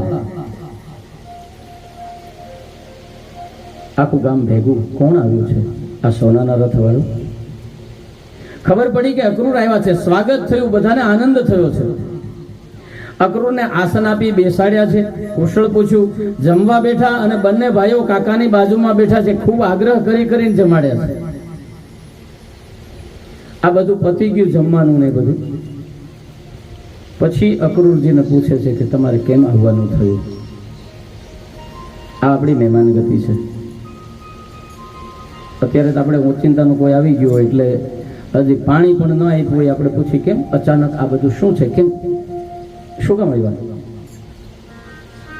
અને હવે અતિથિ રહ્યા જ નથી. પેલા ફોન કરવાનો મોબાઈલથી ઘરે છો, પાકા સમાચાર મળે તો જ એના ઘરે જવાનું. એટલે બધી તૈયારી થઈ ગઈ હોય. જે પ્રકારના મહેમાન આવવાના હોય એ પ્રકારની તૈયારી થઈ જાય. કે વધારે પડતા નજીક છે, સારા છે તો એના માટે સારી તૈયારી થાય. અને જલ્દી વળાવી દેવાના હોય તો એના માટે પાછા એવા બાના ગોતીને આપણે તૈયાર કરી રાખ્યા હોય કે ભાઈ તમે મને ફોન કર્યો, મેં તમને આવવાની હા પાડી પણ હું નવરો નથી, 1 મિનિટ હો, તમે જો પાણી પી લ્યો અને આપણી વાત પૂરી થાય એટલે તમે નીકળો, મારે નીકળવાની છે. એટલે અતિથિ, જેની તિથિ નક્કી ન હોય એને અતિથિ કહેવાય. પણ હવે તો આપણે બધા તિથિ નક્કી કરીને જ જઈએ છીએ. અક્રૂરજીને પૂછવામાં આવ્યું અમારા લાયક કઈ કામ છે?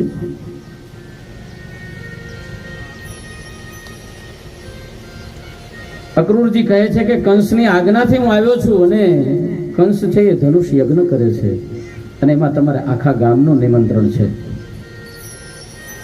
બંને ભાઈઓ માટે હું રથ લઈને આવ્યો છું. બાકીના ગોવાળો અને નંદબાબા તમને પણ બધાને આમંત્રણ છે. નંદજી વિચાર કરે છે કે ઓહો કેવા અમારા ભાગ્ય છે કે આજે મથુરાનો રાજા અમને એક સામાન્ય ભોળા ગોવાળિયાઓને આમંત્રણ આપે છે. નંદજીને અંદરથી ક્યાં ખબર હતી? નંદજી ગામમાં દાંડી પીટાવે છે કે કાલે સવારે આપણે બધાએ ગોકુળમાં જવાનું છે, કોઈ ખાલી હાથ ના આવતા. વિચાર કરો, સામાન્ય એની સંપત્તિ શું હતી? દૂધ, દહીં, છાશ અને ઘી. આ ગોવાળિયાઓએ પોતાના ગાડા ભર્યા છે. ખાલી હાથે ન જવાય. કોઈ પણ જગ્યાએ ભગવત કાર્ય થતું હોય તો એમાં તમારી પાસે જે શક્તિ છે એ પ્રમાણે તમારા દ્રવ્યનો એમાં ઉપયોગ થવો જોઈએ. આવું સરસ મજાનું આયોજન તમે કરવા જાઓ, પોતાનું પ્રાઇવેટ, તો કેટલો બધો ખર્ચો થાય. આપણે પ્રાઇવેટ નથી કરી શકતા. પણ રામનાથ બાપુની કૃપાથી અહીંયા ભરતનાથ બાપુ જે બિરાજે છે ને એ આ રીતે કથા કરતા હોય તો આપણે આપણું દ્રવ્ય એમાં એક એક આહુતિ આપવી જોઈએ, આપણી જે શક્તિ હોય એ પ્રમાણે. કારણ કે આ કથા એક વ્યક્તિથી કરવી એ મોંઘી પડે છે, તો સામૂહિક કથા જ્યારે થાય છે અને આખા ગામને લાભ મળે છે તો આપણી જેવી શક્તિ છે એ પ્રમાણે આપણે કંઈક અનુદાન કરવું જોઈએ. અને આપ સૌ કરો છો, નામ અહીંથી હું સાંભળું છું, પણ શક્તિ હોય એ પ્રમાણે કરવું. શક્તિ 1000ની હોય ને 100 દઈને આપણે નીકળી જાય તો એ ભગવાન જોવે છે, બીજા કોઈને ખબર ન હોય તો કાંઈ નહીં. અને બીજા નંબરમાં કે જ્યાં જે અનુદાન ભેગું થાય છે એની સુવ્યવસ્થિત રીતે વાપરવાની આખી ગણતરી હોય છે. કારણ કે આશ્રમ રોટલે બહુ મોટો છે અને જ્યાં ટુકડો ત્યાં હરી ઢુકડો, એટલે દીધેલા પૈસાનું યોગ્ય આયોજન થઈ અને વ્યવસ્થિત વપરાતા હોય ત્યાં આપવામાં કોઈ દિવસ પાછી પાની ન કરવી.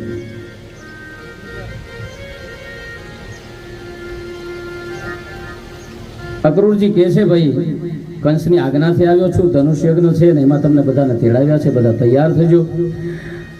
આ બધી વાર્તાલાપ પૂરો થયા પછી માં યશોદાના કાને સમાચાર ગયા, માને ગમ્યું નથી આજ. કારણ કે કૃષ્ણ છે એ પોતાના હૃદયમાંથી નીકળી જવાનો છે. પોતાના ઘર છોડી અને આજે કૃષ્ણ ને દાવ બંને જવાના છે, માને ખબર પડી ગઈ. અક્રૂરજીને શયન ભુવનમાં સુવડાવ્યા. કાકા તમે સવારના નીકળી ગયા છો ને થાકી ગયા છો, લાવો તમારા ચરણ હું દાબી આપું. વિચાર તો કરો અક્રૂરના ભાગ્યને કે જે 14 બ્રહ્માંડનો અધિપતિ આજ એમ કે છે કે લાવો હું તમારા ચરણને દાબું. કેવા પુણ્ય હશે એના. અને આપણે કેવા કમભાગી છીએ કે આપણા ખુદના છોકરા પણ આપણને પૂછતા નથી કે લાઈ મમ્મી પપ્પા તમારા પગ દુખે છે દાબી દઉં. એમાં છોકરાનો વાંક નથી, વાંક આપણો છે. આપણે આપણા બાપ દાદાના પગ દાબતા જો છોકરાએ જોયા હોય ને તો એ છોકરો આપણને પૂછે, પણ આપણે જ આપણા બાન દાદાને હાંચવાનો હોય, છોકરો બધું જોતો હોય એટલે એ પગ દાબવાનું પૂછે નહીં. ઘરમાં આપણે જેવું કરીએ છીએ ને એવું જ આપણું બાળક શીખે છે. અક્રૂર મનોમન વિચારે છે, હે નાથ તારી લીલા અપરંપાર છે, મેં એવા તે શું પુણ્ય કર્યા છે કે આજ તું મારા ચરણ દબાવે છે. કૃષ્ણ તમને પગ દાબતા ન આવડે બેટા? અરે કાકા તમારાથી શરૂઆત કરી, અમને શીખવા તો દો. અક્રૂર છે કાયદેસરના રડી પડ્યા છે. પ્રભુનું ચરણ પકડી લીધું, મને આટલું બધું સન્માન ન આપો મારા નાથ.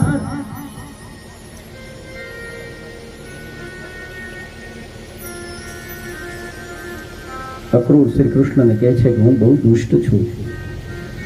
ક્યાં હેતુથી હું લેવા આવ્યો છે એની તમને ખબર છે? ભગવાન કહે છે અક્રૂર તમે ચિંતા ન કરો, તમે અહીંયા લેવા આવ્યા ને એ પણ મારી જ યોજના ગોઠવેલી છે. નારદને મેં જ કંસ પાસે મોકલ્યા હતા, એટલે તમે ચિંતા ન કરો, જે થવાનું છે એ સારું થવાનું છે. નારદજીને કંસ પાસે મોકલવા વાળો હું જ હતો. હવે આ પાપનો ઘડો છે ભરાયો છે અને એ ફૂટવાનો છે, એટલે તમારે ચિંતા કરવાની જરૂર નથી. આમ અક્રૂરજીને શાંત કરીને સુવડાવ્યા છે. કૃષ્ણ દાવ પણ ઘરે આવ્યા, વહેલા નીકળવાનું છે. પ્રભુમાં યશોદાની ગોદમાં સૂતા છે, એટલે કાનો તરત સૂઈ ગયો. માની ગોદમાં કોને ઊંઘ ન આવે? પણ આજ માં યશોદાને ઊંઘ નથી આવતી, વેરણ બની ગઈ છે. સવાર પડશે અને કૃષ્ણ જાશે. આ વાત માને અકળાવે છે. 11 વર્ષમાં એક પણ દિવસ એવો નથી ગયો કે ભગવાન કૃષ્ણના મુખને જોયા વગર માં યશોદા રહી હોય. પ્રથમ વાર આ વિદાયની વેળા આવી છે. માએ રડતા રડતા આખી રાત પસાર કરી. વહેલી સવારે સૌ જાગ્યા છે, રથ તૈયાર થયો છે. ગામ લોકો પોતપોતાના ગાડા લઈ અને દહીં ઘી વગેરે પદાર્થો લઈને આવ્યા છે. ગામના ગરીબ ગોવાળિયાઓ આજે લેવા નહીં પણ દેવા જાય છે. બંને ભાઈઓ જાગ્યા છે. તૈયાર કર્યા પછી માં છે ને એને આ તૈયારી સહી કાંટાનું માફક ખૂંચે છે. ઘણા વર્ષોથી ઠાકોરજીની સેવા કરી હોય અને એ સેવા જો તમારા હાથમાંથી કોઈ ઝૂંટવી લે તો તમને જે દુઃખ થાય, આ તો સાક્ષાત ઠાકોરજી બિરાજમાન છે અને એ વિદાય લેવાની તૈયારી કરે છે. શિવરજી કરજો, થોડુંક લાઉડ કરજો.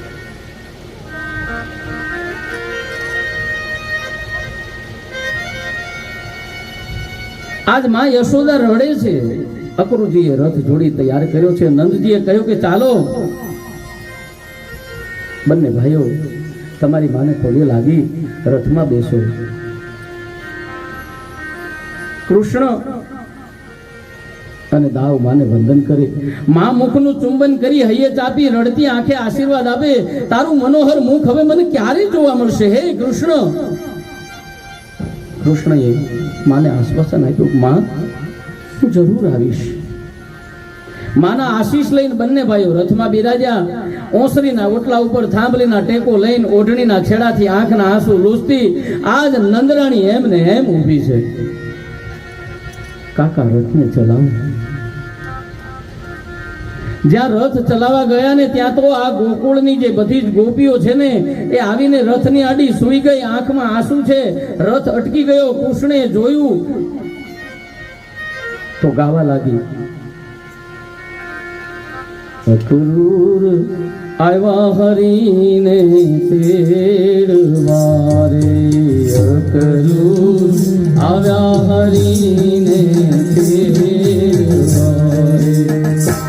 એ હરી મારા હૈયા ઉપર રથ હાકો, હરી મારા હૈયા ઉપર રથ હાકો. અક્રૂર આવ્યા હરીને તેડવા રે, આયા હરીને ગોકુળ વેલારા પધારજો રે, અક્રૂર આવ્યા હરીને તેડવા. ગોપીઓ કહે છે, હે વિધાતા, તને જરાય દયા નથી આવતી? તું પ્રાણીઓને ભેગા કરે છે, મિલન કરાવે છે, પ્રેમ કરાવે છે ને હજી તો સંતોષ પણ નથી થયો અને ત્યાં તું અમને વિખૂટા પાડે છે, વિયોગ કરાવે છે અને દુખી કરે છે. અહો વિધાત સ્તવન કચિદ દયા સંયોજ મૈત્રયા પ્રણયેન દેહિન. તારું વર્તન બાળક જેવું છે. અમારા કનૈયા વગર અમે જીવીશું કેવી રીતે? કોઈ વળી કહે છે કે આનું નામ અક્રૂર કોણે રાખ્યું? આ તો ક્રૂર છે. અરે ક્રૂર નહીં, આ તો મહાક્રૂર છે. અરે અક્રૂર, તારા ઘરનું અમે તો શું ખરાબ કર્યું છે કે તું અમારા કાળજાને લઈ જાય છે? અક્રૂર, અમે તારા ઘરનું હલકામાં હલકું કામ કરવા તૈયાર છીએ પણ અમને પણ તું સાથે લઈ જા. આ કૃષ્ણના મુખને અમે નહીં જોઈ શકીએ અને એનું અમને એટલું બધું દુઃખ છે. અક્રૂરજી ભગવાન કૃષ્ણને કહે છે કે હે કૃષ્ણ, જો તો ખરો આ બધી ગોપીઓ મને ગાળો દે છે. પ્રભુ રથમાંથી નીચે ઉતર્યા. રડતી વ્રજાંગનાઓને સાંત્વના આપી. હે વ્રજના પ્રેમીઓ, ભક્તો, આજ દિવસ તમારા પ્રેમના કારણે હું આ તમારી આગળ નાચો. હવે જગતને નચાવવા માટે જાઉં છું. અહીં રહી અને મેં પરિત્રાણાય ચતુષ્કૃતામ, અહીંયા રહીને મેં શું કર્યું? પરિત્રાણાય સાધુર્નામ, એ કાર્ય મેં કર્યું. હવે મારે શું કરવાનું છે? તો કે વિનાશાય ચતુષ્કૃતામ, જે દૈત્યો છે, જે અસુરો છે, જે આ પૃથ્વીને પીડી રહ્યા છે, એનો મારે નાશ કરવાનો છે. વેદ વ્યાસ તો નથી લખતા પણ ભક્તોના હૃદયની આ કથા છે કે કૃષ્ણ રથમાંથી નીચે ઉતર્યા પછી એની નજર છે ને કોઈકને શોધી રહી છે. કૃષ્ણ છે ચારે બાજુ દ્રષ્ટિ કરે છે આમથી તેમ. કોને શોધે છે કૃષ્ણ?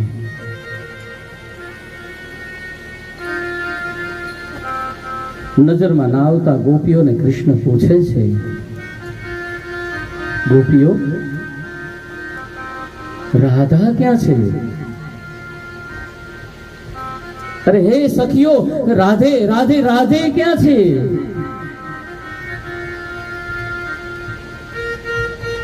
ગોપીઓએ કહ્યું, જો કાના, દૂર પેલા દિવાલના ટેકે ક્યારની ઊભી ઊભી રડે છે રાધા. એ કનૈયા તારી નજીક પણ આવી નથી શકતી. હે કનૈયા, તું કેટલો નિષ્ઠુર છે. તું અમને બધાને છોડીને જાય છે કૃષ્ણ. તું માને છોડે, બાબાને છોડે, આ ગોકુળને છોડે, તારી પ્રિય એવી રાધાને છોડીને જાય છે તું. હે કૃષ્ણ,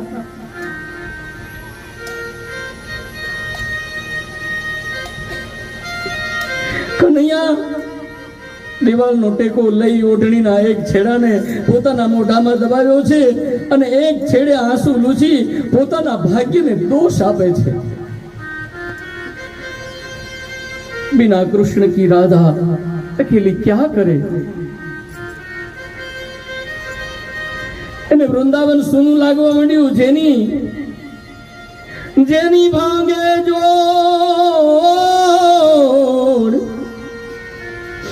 એને માયામાં મીઠપ નહીં. પછી કાગા વાતું કરો, અભવ તો ભાવે નહીં. શામ દોડતો રાધાની પાસે જાય. રાધા, તું રડે છે? કૃષ્ણ ગાયો ચરાવવા જતા ત્યારે જે કાળી કામળી ઓઢીને જતા હતા ને, એ કાળી કામળી એમાં ઘડી કરી એમાં પોતાની વાંસળી મૂકી અને પ્રાણ પ્યારી બાંસુરી ને કૃષ્ણ આજ પોતાનાથી અળગી કરે છે. આ બંને વસ્તુ રાધાને આપે છે ને કહે છે કે લ્યો રાધા, આપણા વિશુદ્ધ પ્રેમની આ નિશાની છે.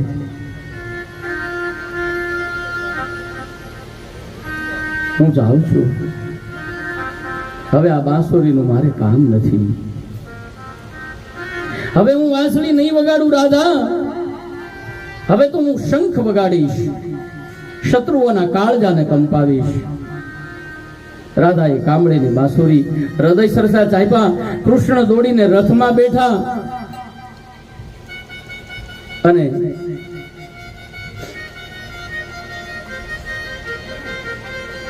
હિન્દી ફિલ્મના ગાયક એવા મુકેશજી, એમણે પણ ગુજરાતીમાં એક સરસ મજાનું ગીત ગાયું છે. એક બે કડી ખાલી. હે સર્જનહારા શાને સરજીતે મેળાપ પછી જુદાઈ, મેળાપ પછી જુદાઈ. મીઠી લાગે છે મનવાને મિલન કેરી ઘડી ઘડી, પણ વિયોગની ક્ષણ લાગે છે એક એક યુગ જેવડી. આ ઘડનારો તું એક જ ને કેમ નોખી ઘડી છે ઘડાઈ, મેળા પછી જુદાઈ. હૈયા કેરા ઘાવ હજી તો નથી જરાય રૂજાયા. અરે વસંત પછી આ પાન ખરના કેમ વાયરા વાયા. રીત ઉતારી હે રખવાળા અમને ના સમજાઈ, મેળા પછી જુદાઈ. ભગવાન કૃષ્ણ આ વ્રજથી વિદાય થયા, યમુનાના કિનારા આવ્યા, રથ ઉભો રહ્યો. અક્રૂરજીએ યમુનામાં સ્નાન કરવા ડૂબકી મારી. ભક્તો આજે ભક્તિ રૂપી પાણીમાં ડૂબકી મારે છે. પ્રભુના દર્શન થયા. કોમળ હૃદય હોય, જેની આંખમાં કરુણા હોય, તેને ભગવાનના દર્શન થાય. સામે આવીને ઉભા રહે છતાં આપણે એને ઓળખી ન શકીએ.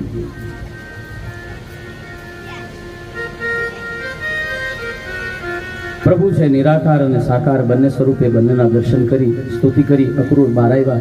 રથમાં બેઠા એટલે એને કૃષ્ણને પૂછ્યું કે રથમાં આવીને અક્રૂરજી બેઠા એટલે ભગવાને કૃષ્ણએ પૂછ્યું, કાકા પાણીમાં કઈ જોયું? અક્રૂરજીએ પ્રભુના ચરણમાં વંદન કર્યા અને બોલ્યા કે આપનો કૃપા પ્રસાદ પામ્યો છું. રથ લઈ મથુરા તરફ આગળ વધ્યા. મથુરાના દરવાજે રથ પહોંચ્યો એટલે અક્રૂરજી કહે છે કે મથુરા આવી ચૂક્યું છે. નંદ બાવા અને ગોવાળિયા એ બધા ક્યારના પહોંચી ચૂક્યા હતા. એટલે કહે છે કે કનૈયા કેમ વાર લાગી? કનૈયો કહે છે કે ગોપીઓને માં યશોદા અમને છોડતા નહોતા, એને વિનવવામાં અમારે થોડું મોડું થયું.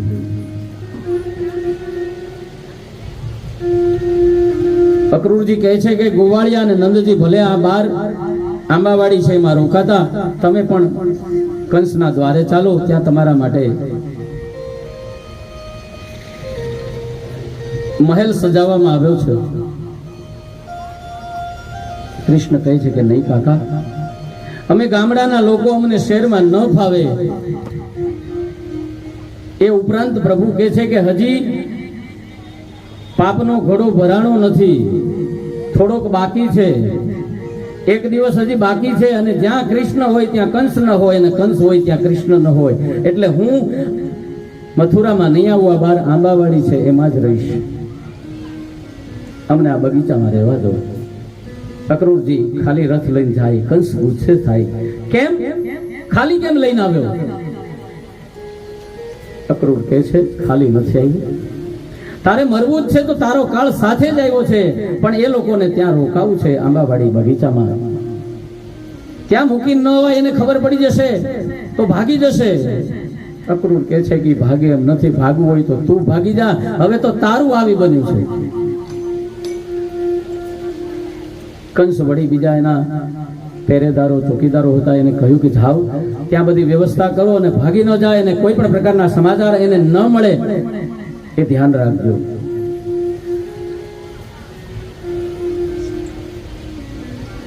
સેવકો ઉતારાની વ્યવસ્થા કરવા માટે ત્યાં આવ્યા છે. નંદજી છે દહીંના પદાર્થો યજ્ઞશાળામાં પહોંચાડવાની વ્યવસ્થા કરે છે. આ ગામડાનો ભોળિયો રાજા છે એ વિચારતો નથી કે આ મારા દીકરાઓને મારી નાખવા માટેનું આમંત્રણ છે. નંદ બિચારા વિચારે છે અને પોતાના ભાગ્યની પ્રશંસા કરે કે આવો રાજા આજ અમને આમંત્રણ આપે, અમારા ગોવાળિયાઓને. બંને ભાઈઓ બગીચામાં આવ્યા છે, ખુશ થયા છે કે જેનો બગીચો એટલો સુંદર હોય તો એનું શેર કેટલું સુંદર હશે. બંને ભાઈઓ કહે છે કે આપણે ચાલો શેર જોવા માટે નીકળીએ. ગોવાળિયા કહે છે કે લાલા અમારે પણ સાથે આવવું છે. લાલો કે હું એકલો થોડો જઈશ. નંદજી આગળ આવ્યા, બાપજી અમે શેર જોવા માટે જઈએ. તોફાની છોકરો એટલે તરત એનો બાપ ના પાડે ને નંદજી કહે છે કે હા તમારે જવાનું નથી. આ શેર છે, આ આપણું ગોકુળ નથી, ગામડું નથી. અહીંયા તમે કંઈક કોકનું નુકસાન કરશો, કંઈક કરશો તો ના બાબા. એને ખબર જ હતી કે કનૈયો જીદ કરે એટલે મૂકતો નથી. એટલે આખરે નંદ બાબાએ રજા આપી. કૃષ્ણ જાવ અને સાથે ગોવાળિયાની ટોળી છે નીકળી છે. ઊંચી ઊંચી અટારીઓ છે, સરસ મજાના ઝરૂખાઓ છે. કામદેવ અને રતિના જોડલા ફરતા હોય એમ નર નારી આજે આ શહેરની અંદર ફરી રહ્યા છે. ગોવાળિયાઓ કહે કે લાલા આ શહેર આવું હોય? બધા રાજી રાજી થઈ ગયા છે. તમામે તમામ મથુરાવાસીઓ છે એને ખબર હતી કે કૃષ્ણને દૂધ દહીં બહુ વાલા છે. માખણ વગેરે બહુ વાલા છે, એટલે એની પાસે જે હતું એ બધા એને ખવડાવવા માટે દોડે, કોઈ એના ઉપર નાખે, કોઈ અબીલ નાખે, કોઈ ગુલાલ નાખે, કોઈ ફૂલ નાખે. આજે મથુરા નગરીની અંદર લાલાનું સ્વાગત થયું છે અને આપણે પણ સ્વાગતની અંદર કળિયુગના દેવી ચા છે એનો જ સ્વીકાર કરીએ છીએ. તો ચા દેવીનું આગમન થાય ત્યાં સુધી આપણે ભગવાનનું નામ સંકીર્તન કરીએ. આવો ભરતભાઈ.